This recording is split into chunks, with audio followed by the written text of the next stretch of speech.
اللہ کا قرآن گواہ ہے، فرماتا ہے اللہ یہب لمن یشاء اناثا و یہب لمن یشاء الذکور، جسے چاہے میرا رب بیٹیاں دے اور جسے چاہے میرا رب بیٹے عطا کرے۔ لیکن ہمارا معاشرہ، ہمارا المیہ کچھ یوں بن چکا ہے کہ مختلف زبانیں ہیں، مختلف لوگ ہیں اور اپنی آراء پیش کرتے ہیں، حالانکہ یہ جو لوگوں کی باتیں ہیں ان کا دین اسلام کے ساتھ کسی قسم کا کوئی تعلق دور تک نہیں ہے۔ کہ جناب جو بیٹیاں ہیں وہ بیوی نے بیٹیاں پیدا کر دی معاذ اللہ، اور پھر کہتے ہیں جو رزق ہوتا ہے وہ بیوی کے قدموں کے ساتھ آتا ہے۔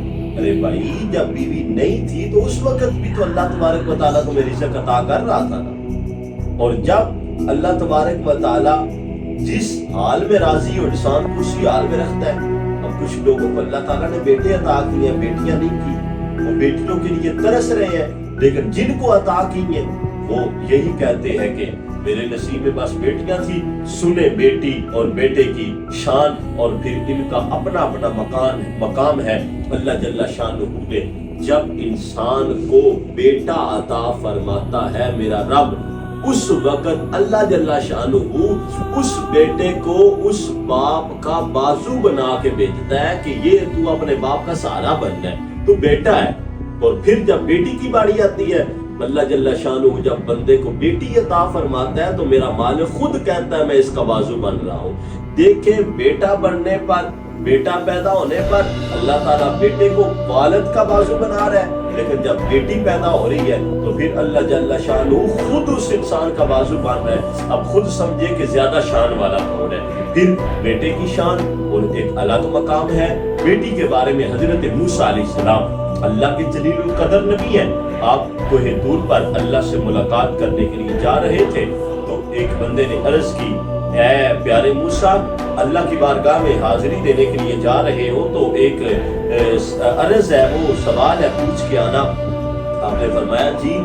تو اس نے کہا کہ یہ رب سے دریافت کرنا کہ میرے رب تو جس بندے سے راضی ہوتا ہے اس بندے کو کیا عطا فرماتا ہے۔ میرے اللہ نے حضرت موسیٰ علیہ السلام نے جب سوال کیا تو جواب میں کہا میرے موسیٰ جس بندے سے میں سب سے زیادہ راضی ہوتا ہوں نا اس کو میں ایک بیٹی عطا فرماتا ہوں۔ تو پھر عرض کی فرمایا میں اس سے زیادہ جس بندے پر راضی ہوں اس کو 2 بیٹیاں عطا فرماتا ہوں۔ پھر عرض کی فرمایا جس سے سب سے زیادہ میں راضی ہوتا ہوں اس بندے کو میں 3 بیٹیاں عطا فرماتا ہوں۔ حضرت اماں عائشہ صدیقہ، آپ نے پوچھا یا رسول اللہ صلی اللہ علیہ وسلم بیٹیوں کی کیا شان ہے؟ فرمایا جس کی 2 بیٹیاں ہوں، ایک حدیث میں ہے جس کی 3 بیٹیاں ہوں، ان کی اچھی طرح پرورش کرے، ان کو پالے، ان کی اچھی طرح شادی کرے، ان کو روانہ کرے، اپنے گھر تک پہنچائے، اس نے اپنا فرض ادا کر دیا۔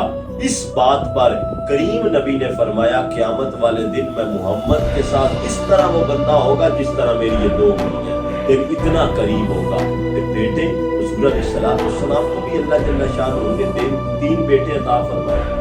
یار اگر بیٹے پیدا ہو پھر بھی اس رب کا شکر ادا کرو، اگر بیٹیاں پیدا ہو تو پھر بھی اس رب کا شکر ادا کرو۔ اور یہ جو ہمارا المیہ معاشرے کا بن چکا ہے کہ یہ رزق تو بیوی کی طرف سے ہے، اس بات میں کوئی نہیں۔ ہاں یہ بات ضرور ہے کہ جب نکاح کرو اللہ تعالیٰ رزق میں برکت عطا فرما دیتا ہے۔ ان چیزوں سے جو دنیاوی چیزیں کو چھوڑے بلکہ اللہ کے رسول کے فرمان پر عمل کرنے کی کوشش کرے، دین کے ساتھ جڑے، تاکہ آپ کا ایمان سلامت رہے اور ایمان پختہ رہے، تاکہ مرتے وقت میں غلبہ حق اللہ تعالیٰ نصیب فرمائے۔ وما توفیق